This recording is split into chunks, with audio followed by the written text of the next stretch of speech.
Ajo që duhej të ishte një surprizë e bukur dhe një moment gëzimi për Benitën, u kthye në një nga netët më të rënda emocionalisht për të, por edhe në një moment që tronditi jo vetëm shtëpinë e Big Brother Kosova, por edhe mbar publikun shqiptar. Nga njëra anë, hyrja e Tonit kishte sjellë emocione të forta, afeksion, buzëqeshje dhe ndjenja që sapo kishin filluar të merrnin formë. Nga ana tjetër, hyrja e nënës së saj, që supozohej të ishte një surprizë mbështetëse, solli fjalë të rënda, presion emocional dhe një përplasje që askush nuk e kishte imagjinuar. E ëma e Benitës hyri në shtëpi me një qëndrim të prerë dhe pa asnjë filtr.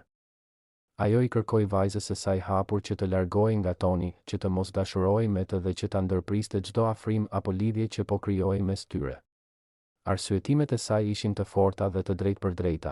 Ajo nuk e shite këtë lidhje si të përshtatshme dhe nuk e pëlqente Tonin as si partner për Benitën, e aq më pak si dhëndër të ardhshëm.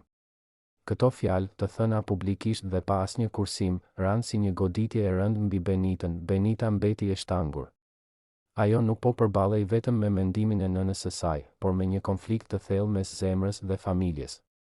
Nga njëra anë ishte ndjenja që sapo kishte filluar të lindte, emocionet e pastra.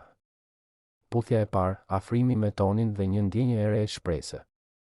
Nga ana tjetër ishte nëna e saj, figura më e rëndësishme në jetën e saj, fjala e së cilës kishte peshë të madhe dhe ndikim emocional të fortë. Fjalët e nënës nuk tronditën vetëm Benitën.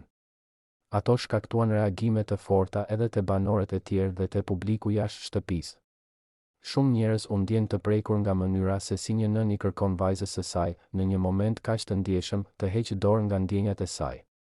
U ngritën debate të mëdha për lirinë e zgjedhjes, për presionin familjar dhe për dhimbjen që mund të shkaktojë një refuzim kaq i hapur dhe publik. Benita u gjend mes dy zjarresh. Ajo nuk donte të lëndonte nënën e saj, por as